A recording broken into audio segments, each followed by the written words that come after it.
All right. So over here, you're more than welcome to download this document, read it yourself, but I would like to read this to you just to give you a little bit of extra information on why I created this document on anxiety and why I say it's an expanding or contracting feature of reality. So, right here, we start off with anxiety cannot be created nor destroyed, only converted from one form to another.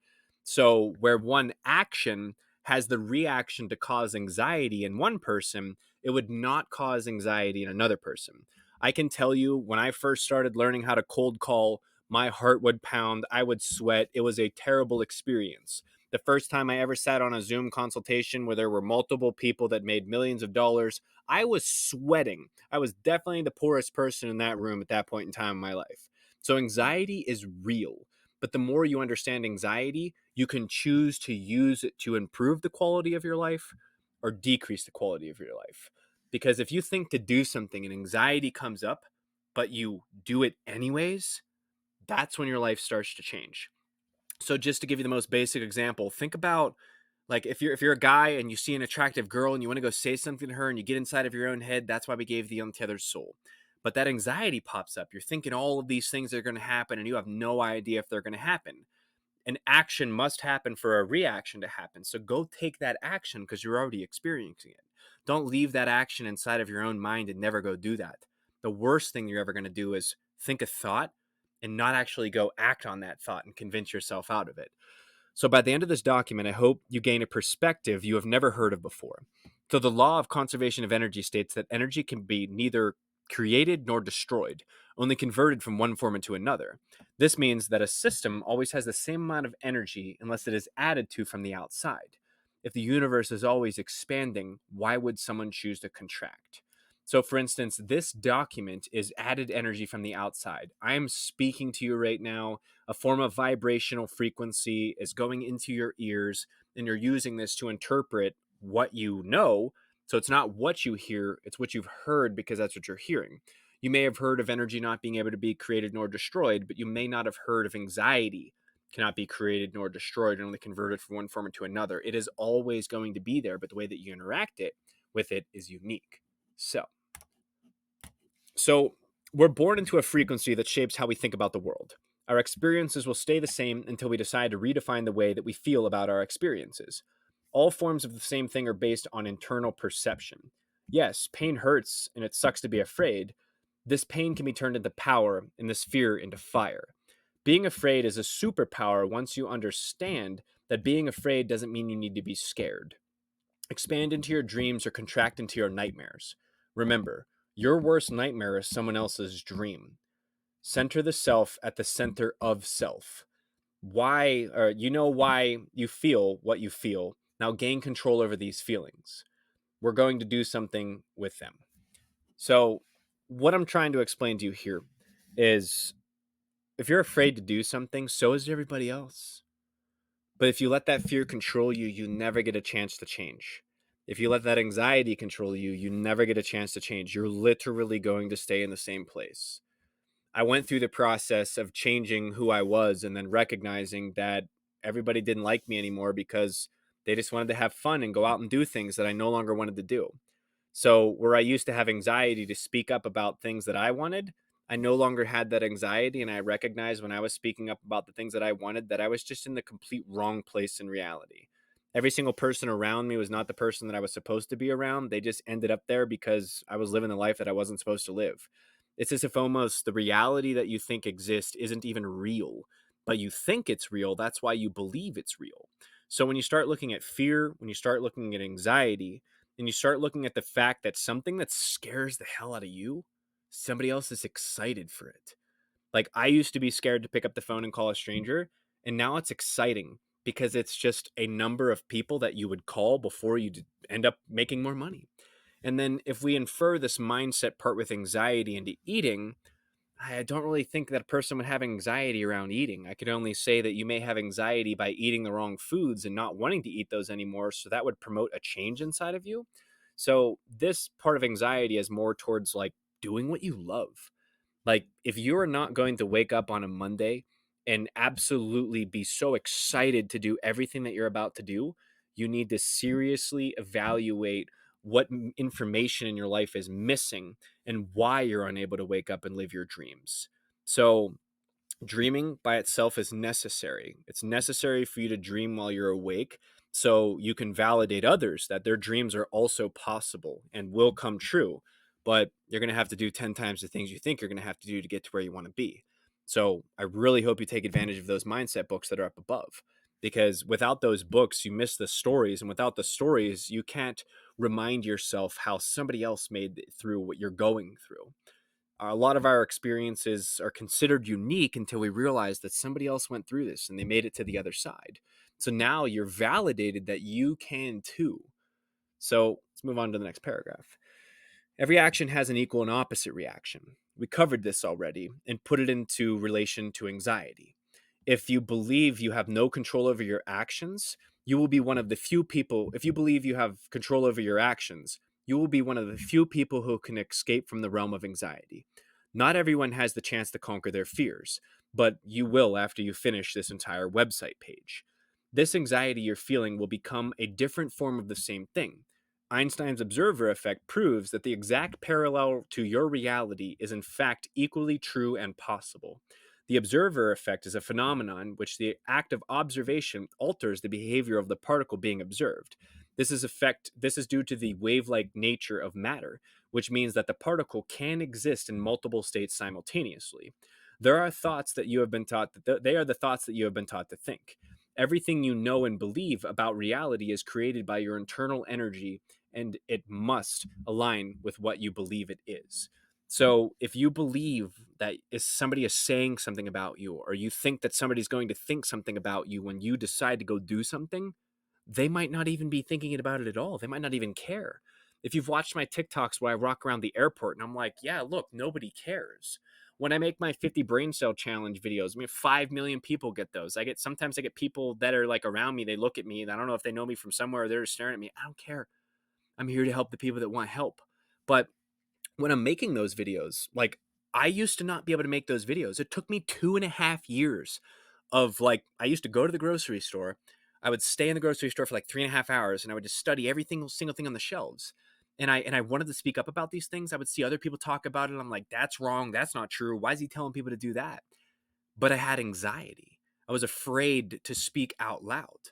And it took me 2.5 years to literally like pull out my phone and be like, welcome to the 50 brain cell challenge, where you're going to learn that it's going to ruin the grocery store for you. Nowadays, I'm walking through the grocery store. I'm standing there just waiting for a person to like move out of the way of the peanut butter. And I'm like, all right, so when you're buying your peanut butters, you don't want to buy the one with the hydrogenated vegetable oils. You want to buy the one over here that has oil floating on top because it's real. And somebody literally just grabbed the Jif peanut butter off the shelf and then they moved it over there. And I'm like, you shouldn't be eating that one. So the anxiety that you feel now, you will not feel in the future if you do not want to feel it in the future. You're always going to have that like weird thing inside of your brain that's like preventing you from doing something, but you recognize and you can remind yourself, oh, that's normal to feel that. That's not a real feeling. So when you look at Einstein's observer effect, if you have anxiety and you go out in public, you think people are thinking shit that they're probably not thinking. Like, I was projecting all but negativity onto other people and being like, this person must think I'm this. Like, I can't say this out loud because this person might be mad at me. This person might say this something. Like, if you ever decide to put yourself out there, you'll realize that negative people are going to come and go. The amount of negative people to positive people, there's less negative people than there are positive people. And the negative people are just angry and upset. They're wandering around reality and they need to take all their negative pent up energy and put it somewhere. They're like, you, and then you. It's like a dump truck just taking up all the trash every day and finding somebody to dump it on. That'd be like Prince Era, I think is the guy that says that stuff. But when you're looking at this, it's not what you see, it's what you know about what you see, because that's how you feel. So once you change the way that you feel, it changes everything about the world that you live in. I used to be afraid to talk to people, and now I love them because the conversations are absolutely amazing and you get some oxytocin, and most people don't get oxytocin from the phone. So start talking to people in public. Say hi to somebody. If you don't say hi to a stranger, you're missing the point that strangers give you everything. So moving on to the next one. Now, think about jumping out of an airplane. One person is afraid of heights and the other person has jumped out of an airplane more than 500 times. They're like, see you later, bye. Jumping out of the airplane, where the other person's like heart's pounding. Those are real experiences. One person's experience one person experiences stagnating fear and the other enjoyment. You are allowed to overwhelm yourself with feelings. However, if those feelings those feelings may prevent you from experiencing the reality you want. Pause for a second. So this is where, like, okay, if I call a person, they can't hurt me. They can't do anything to me. They can't hurt me at all. So what am I afraid of? My own thoughts. So once you recognize that the only thing that you're scared of is literally your own thoughts, that you're the one thinking, that nobody else is thinking, just you. Somebody else out there might be thinking it, but they're not going to say anything because they're the one that's scared and they have anxiety and they have fear. They're not going to do that. There's a book that talks about, I don't remember it, just forget the information at this point in time. I don't remember the title or the author. They said, I can tell you how successful your sales teams are going to be based on if they've jumped out of an airplane or not. So it's that, like, fear that sits inside of people. Like, why would somebody not pick up the phone and call people knowing that they need money and they're suffering from money and they're knowing that there's a solution and here's how you solve it? Why would a person not solve it, right? That is one of the important questions. That if you understand the answer to that, then you're free. You can have absolutely anything you want in this world and nothing is stopping you. Like, you're not going to worry about the president of the United States because the president of the United States is just going to keep flipping over. You're going to be worried about, okay, how do I make myself happier? How do I take care of my family? And how do I help other people? You're not worried about things that you don't have the ability to affect because you can only affect yourself. Now, think about the thoughts that you've been taught. Why do you think these thoughts about those things? You might want to take a second here and be honest with yourself. Are you afraid to start a company? Are you afraid to go to the gym? Are you afraid to start YouTube because you're worried about Jimmy down the street? Those are your thoughts. Only you have control over them. Hint: knowing the thoughts of others helps you understand your own. This is why reading books is extremely important.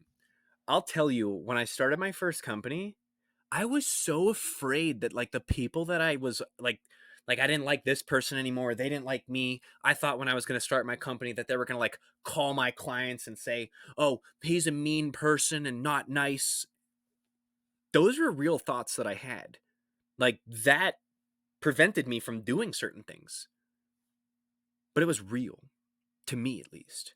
And to some other people, they experience that stuff. I talked to a girl in the coffee shop and she's like, she likes baking. And I was like, yeah, I have a TikTok page. And she's like, well, what do you do when people are negative? I'm like, nothing.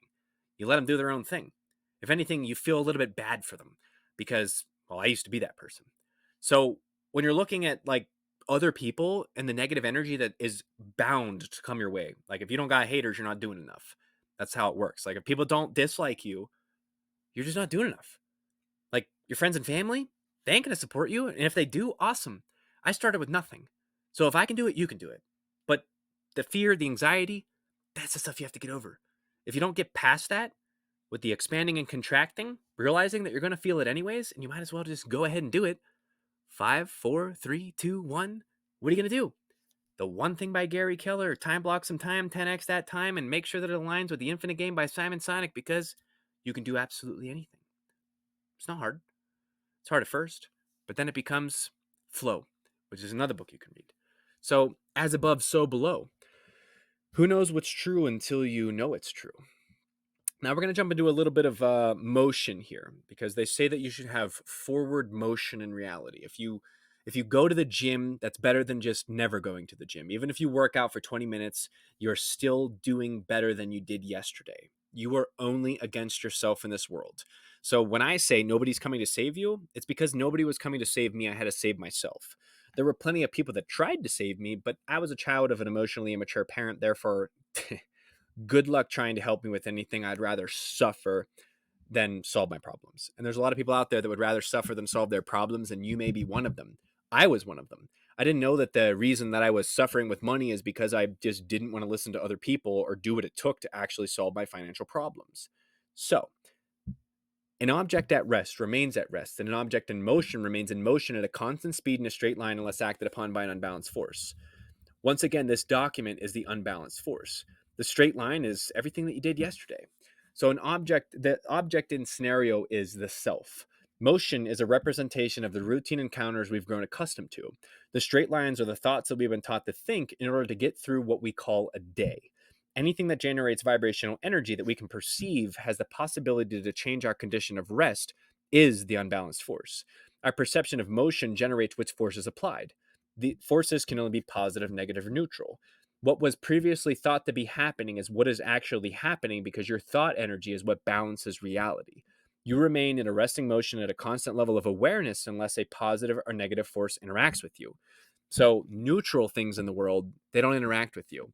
It's like if somebody is standing over there and they're texting somebody, this person behind me is mean and annoying.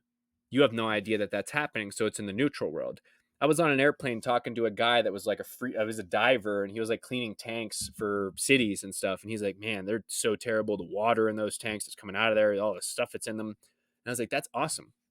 There was a lady that was right here on the airplane. She was like, what is a traits of a sociopath? Because like we were just cutting up on reality over here, and I guess this lady was all offended or something. But she's like googling, like she's like sitting there with her phone going like this on the airplane, and like she doesn't even have service. She's just like typing it in. So like weird flex. But I'm not going to let that stuff bother me because I have no clue who that person is, and I am loving this conversation that I'm having with somebody next to me. So we were imbalancing her straight line to the point where her entire consciousness was sucked away by this conversation behind her that had nothing to do with her. So to her, we weren't a neutral force. Everybody around you that does not matter to you, because matter can't matter unless it matters to you, you make it matter, it should be neutral. You shouldn't let random people that don't want to work with you matter, don't want to love you matter, or don't care about you matter. Because then you're just leaving your time and energy to people that are going to just leave you in a worse place. Like, I hope by the end of this video right here that you're in a much better place, that you check out some of the books up above, that you may decide to meditate and stop going from a reactive place to a responsive place. 26 days into meditation is when my anxiety just went boop. And then obviously not consuming a bunch of sugar. But it was just this veil. Find Zen, you never stress again. That's a term that I found myself whenever I was like, whoa, I didn't experience the same things that I used to experience. Let's continue. So we project our thought energy onto others' movements and sounds based on what we believe they mean. It's not what you see or hear that matters, rather, it's what you know about what you see and hear. The subconscious scripts that created your version of reality are resistant to change. This resistance implies that whenever you learn something new, an unbalanced force is produced, but reality must remain in a straight line. Your straight line is affected by this positive or negative force, which will change how your ideas flow. We will always try to maintain equilibrium and keep thinking clearly in order to balance reality. This state of balance determines all actions and reactions. Without a straight line of action and reaction, one would be unable to clearly think outside of their current understanding. So, for instance, when I thought what I was eating was right, I started reading books that started creating unbalance. And I was like, okay, that's not right. That's not right. And I had to continue because it's resistant to change. Like if you've never picked up the phone and called people, you're gonna resist doing that because it's scary. If you've eaten unhealthy for so long and you've never eaten healthy, you're gonna be like, this stuff's nasty, I'm gonna do this. So for instance, like why is it easier for people to go to like a carnivore diet versus a vegan diet? Because most people aren't eating vegetables anyways, and they've been eating meat. So it's much easier to convince yourself, oh, eating meat's the right thing to do. Because it's the path of least resistance. It's the least amount of unbalance in your reality. It's the least amount of a shift in your subconscious scripts. So you just go to the ladder. This is easier. I'm going to do that. Even if it may be the wrong thing to do. Everyone will try to follow the path of least resistance, unless you're insane and crazy, like David Goggins, pooping all over his legs when he goes on runs.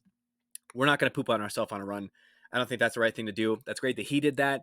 I don't promote you going on runs and hurting yourself and crapping your pants and it going down your legs. So the unbalancing here, the positive and negatives, are yours. You choose. You choose to read the book that's going to unbalance reality. It's going to teach you things about your life that you don't know now. And among the things you learn, you might consider to change the quality of your life. And by the way, if you do decide to join the Reset Button program, that's actually by the end of this 3-minute video, you're going to learn some things about your company that you don't know now. And among the things you learn, you might want to try a few of them because they all work. When we combine them all together, we call it a digital marketing strategy.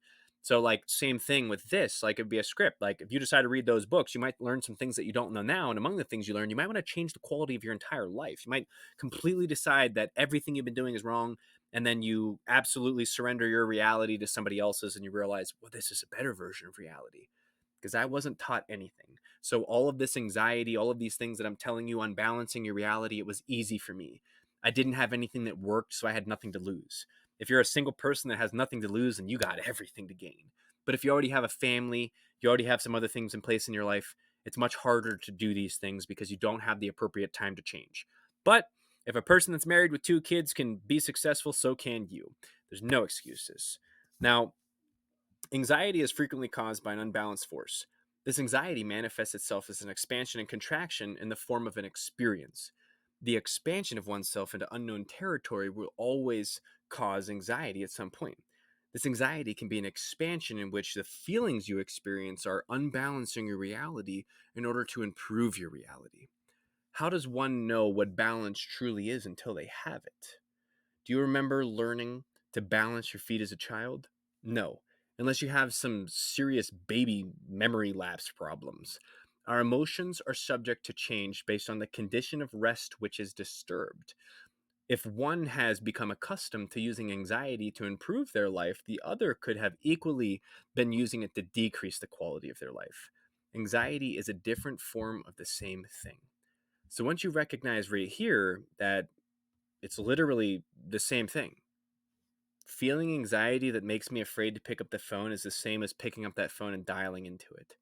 Feeling anxiety when it comes to saying something to somebody that I want to say something to is the same as saying that something to somebody. They're going to say something back to you. Action, reaction. But the biggest thing to pay attention to here is recognizing that one, your condition of rest is different than somebody else's. When somebody says something mean to me, I'm like, okay, great. When somebody might say something mean to you, it might affect you. It might bother you. If you're in that place where you care about what other people think of you, this is an important step. When you recognize the best and worst that anybody's ever going to do in their entire lifetime is think a thought, and it's up to you whether or not that thought matters, because matter can't matter unless matter matters to you, right? Like, it's got to matter to you for it to matter, or it doesn't matter. So how many times can you use matter in a sentence? You can use matter roughly 4 times in a sentence. You can use the word dream 5 times in a sentence, but that's in another document we're writing up. So your condition of rest, like what you believe in reality, will be disturbed at some point in time. And how you choose to react to it or respond to it is completely up to you. It's your internal energy being interpreted by the outside world. So someone's like, that person's mean and angry. When I'm on my TikTok lives, a lot of people will say that I'm mean. A lot of people will say that I'm upset. A lot of people might say that I'm angry. But I don't try to exchange dopamine with my phone or my square box just because I save that stuff for like that random person that I get a chance to talk to. And it's the most, it just lights me up because I don't experience that when I'm not around people. So when I'm around people, it's amazing. But if you do choose to, your resting place may be laughing at your phone all day long and then being miserable and angry at work because you hate everyone around you. But you don't actually hate everyone around you. It would be like you hate yourself. And I used to be that person that hated myself. So I hated everybody else. Like I didn't like myself, so I didn't think everybody else liked themselves. So I just treat everyone like crap. So your condition of rest is different than somebody else's. If you had childhood trauma, your condition of rest is very different than somebody that had loving, nurturing parents. So consider something in terms of time. What would it look like if we started looking at an experience as if it were timeless? Something happened in the past but now exists in the present outside of time as a trigger for your anxiety. Anxiety sometimes takes control of your entire present moment, which determines your future. This determining factor of the past created your present, which changed your destiny. When you recognize that you have the power at any moment to redefine everything you tell yourself, this is when you finally realize and learn to be free. The biggest thing is like talking to yourself. Like, okay, there's people that call me crazy, there's people that call me dumb, there's people that call me smart, there's people that call me all sorts of different things, but I know who I am.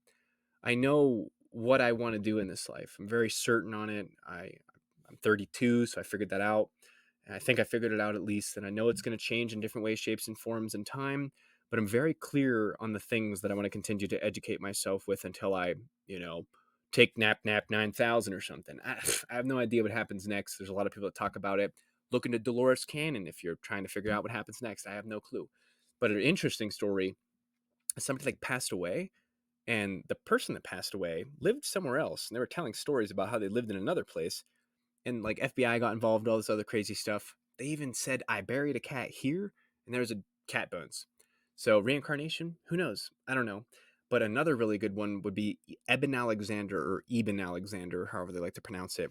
It's the proof of heaven. And it's not like be religious here. It's just a neuroscientist that was atheist, had an experience that changed his entire life. So, very interesting story. If you've never heard of it, it gives me goosebumps every time I tell it. But right here, what are the triggers for your anxiety? Like, what makes you feel terrible? Like, if you have anxiety, you know what it feels like. If you're watching this far, you probably experience anxiety at some point in time, so you know what it feels like. So now that we know what it feels like and we know what triggers our anxiety, what can we do to reinterpret and change the exchange that happens during that trigger? Like, let me try to give you an example here really quickly. What used to cause me anxiety was actually getting in a confrontation with somebody, like where somebody disagreed with me. Like, my heart would start pounding, and like it was really just, it was insane crazy. Like, I just didn't want to be in that interaction, but it would cause anxiety for me, and like, but I would still be in it. So a trigger for me was like other people's negative energy coming towards me, and that was a trigger. And I didn't know that, and I was creating it. I was creating my own trigger. So this would be like the anatomy of loneliness, teal swan, these transactional environments where we create these triggers, and these triggers are going to keep being triggered every time we're around an experience. Some people love those triggers. Some people will look for those triggers every single day. Like, if you've been arguing with your partner consecutively for more than, like, I don't know, maybe one time a month, if you're doing it every single day, if you're finding that multiple times a day you're arguing with your partner, there's a trigger that exists inside of both of you, and you both want to argue. And maybe one of you doesn't want to argue anymore. And then that's when you recognize, oh no, I'm trying to better my life, and this other person isn't trying to better their life. We're not on the same page. So when you recognize that you have the ability to change that, that's when you're free. So many people don't realize that nobody knows who you are at all. If somebody wanders across this video 3 months from now, they have no idea that I recorded this. Did you know that I was recording this at 12 of 2022 at 12:24 a.m.? Now you know. But you didn't know that until I told you that. So one of the big things, this is a little bit of a tangent here, is that people are only going to know what you're willing to tell them. So if you're around the wrong person and you tell them the things that trigger you and they don't care, they now know how to trigger you, and they might trigger you. So redefine your life the way that you want to live. And the way that you should live is not in a place of stress. So once you find out the things that trigger you and cause you stress, it's your job to change them, or they're going to happen forever. You don't want to do certain things? Change it. We've all developed an unhealthy relationship with anxiety. If you've developed an unhealthy relationship with anxiety, you may be afraid to confront it. Knowing that anxiety is completely normal experience is important, but how you interpret it is critical. Thinking it is a normal experience to feel stress, that's not good. Like, it's not a normal experience to feel stress. The mere thought of anxiety prevents one from having an experience while providing another an experience of a lifetime. This is like jumping out of the airplane versus not jumping out of the airplane. We will never understand how to feel if we don't address our feelings. The anxiety caused by this lack of feeling disconnects us from the experience. The greater the disconnect, the greater potential for anxiety. This anxiety can be brought on by something new or reliving an old experience.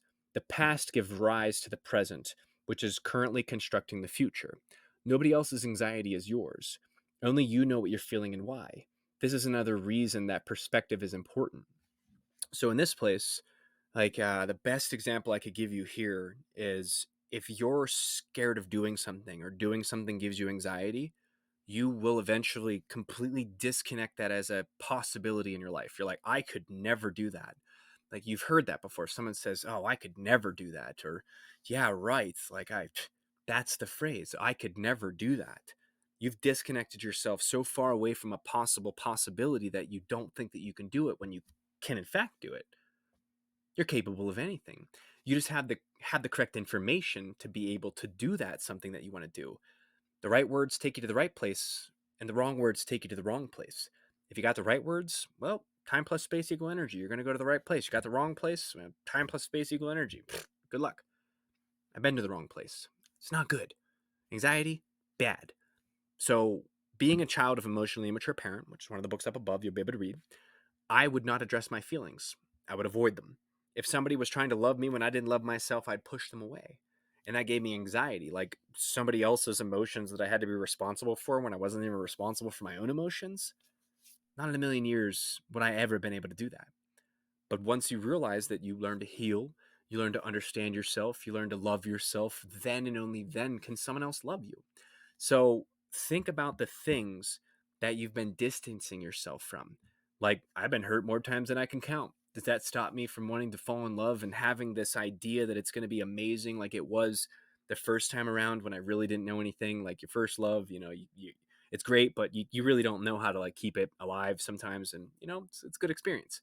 But like, I know that that exists out there, like that absolute, you're into me, I'm into you, we're gonna do this, we're gonna work on this, it's gonna be amazing, like you're gonna both be attracted to each other. I know that exists, and eventually one day I might find it. If I don't, awesome. But I'm not going to shy away from the possibility of experiencing it, even if my most recent experience was somebody that was like, well, I don't really love myself. I don't like to talk about my feelings. And it's like, great. Well, this sucks. This is terrible. It's not anxiety to me that somebody can't talk about their feelings. It's anxiety to them that they can't talk about their feelings. So when you're presented in this case with somebody who causes unbalance and unrest in you, right? I'm putting an anxiety in front of somebody that doesn't like talking about their feelings.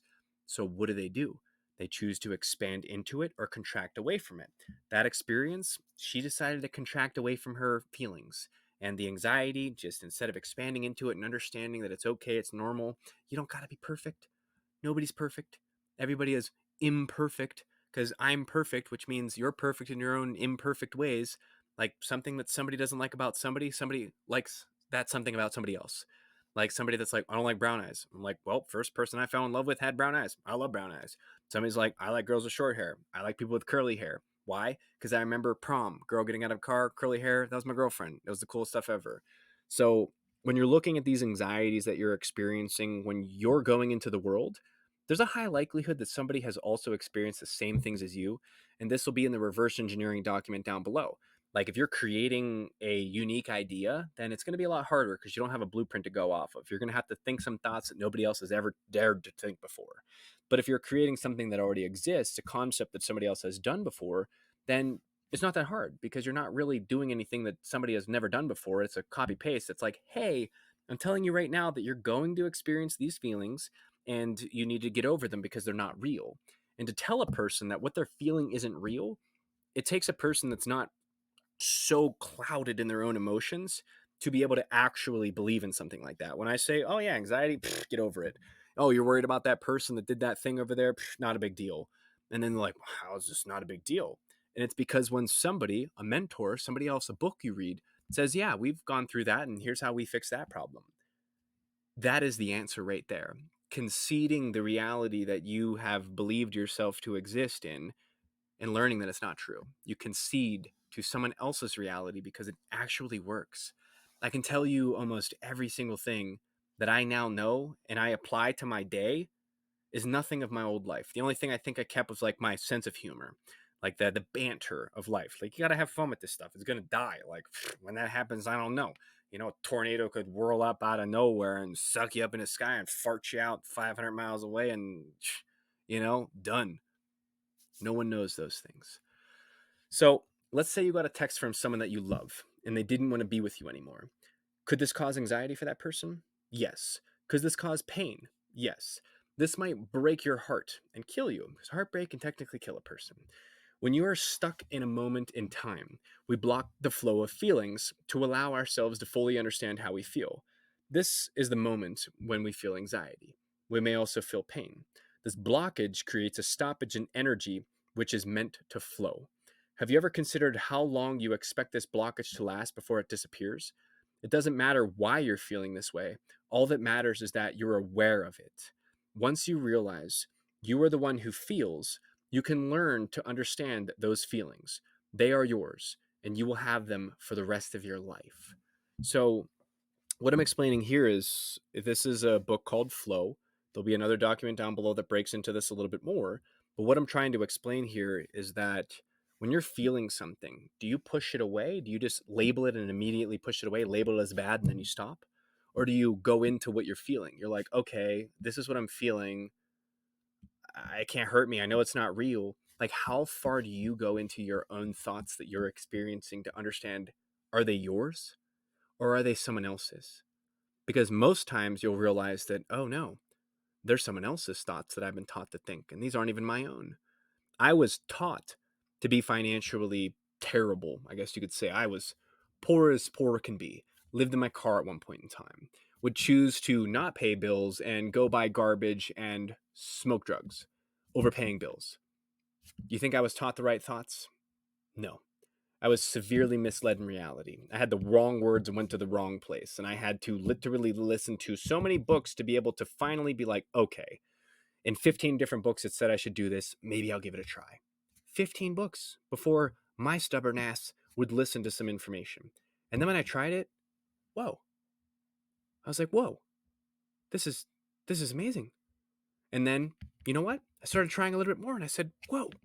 And everything just started getting better because I finally realized that the thoughts that I was taught to think didn't work anymore. If you're younger, you may not have hit this point in your life. If you're older, you probably hit this point in many different places in your life. You're like, well, that don't work no more. Like, oh, I'm never going to be in a relationship with somebody that's like this. Oh, I'm never working a job that's like this. Oh, I'm never going to do this. Oh, I can't stand this. You start to recognize, you can't stand this. You don't like this.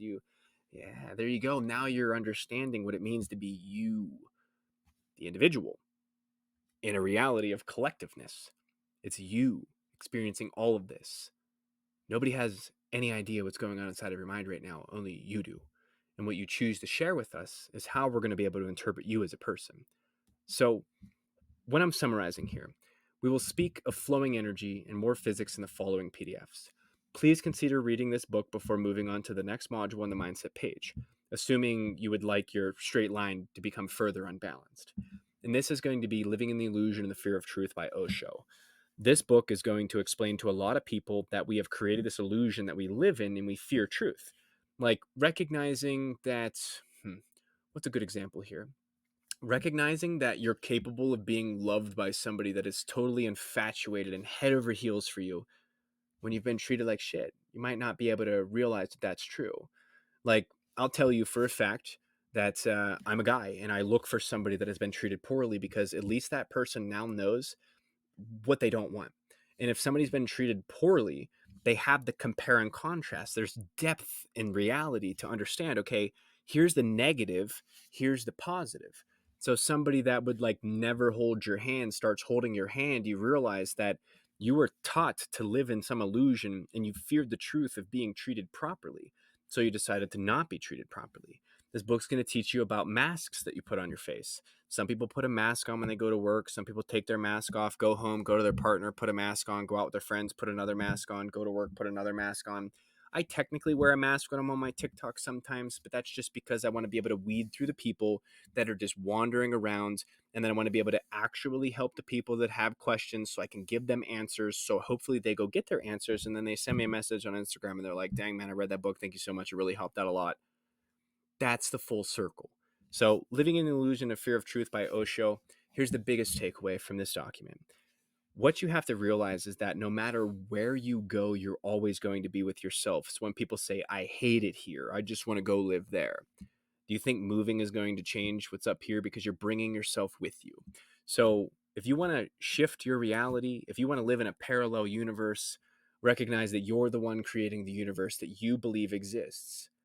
And what does that universe say about you? What do you say about it? Anxiety cannot be created nor destroyed. It can only be converted from one form into another. So things that used to cause me anxiety, like for instance, my live's right over here, and I haven't looked away, have I? I used to be scared to speak out loud, so I kept reading and reading and reading and reading. And the reason I did this is because of a childhood trauma where I will never, ever feel good enough, no matter how many people's lives that I change. So, you experiencing anxiety? You think you're the only person. I will never feel appreciation from the people that I help because you know what? I just don't think I can anymore. And that's a real thought.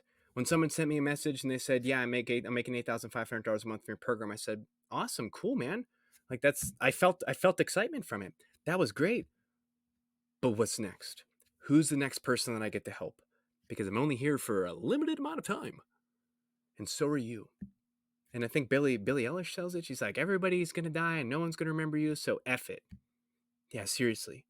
Find something that motivates you and then go do it. Because once you recognize that 99% of people are probably thinking of doing the same thing as you, but they're going to let fear get in their way and they're going to create the illusion that the truth is that they can't do it. Oh, I could never do that. Yeah, I'm going to go ahead and disagree with that. And I'll see you in the next video down below where you're going to learn a lot more than what you just learned right now. And that's pretty much all I got for you. So you can check out the document over here on the right. There's going to be more stuff down below. I'm not exactly sure how I'm building out this page, so I apologize if the video down below here is not what you thought it was. I'm just setting up this page. Up above this one definitely is the books. If you didn't watch those book reviews, watch those book reviews, download that document. I hope you enjoyed it. I kind of like to use book titles and sentences just like flex on you, be like, yeah, hashtag knowledge. Let me write paragraphs with book titles just to tell you read some more books. Coming from somebody who literally never used to read books. So never say never. Yeah, whatever. See you in the next video. And if you need anything, you can book a call for free on the bottom. I know that's there for sure. So I will see you in the next video.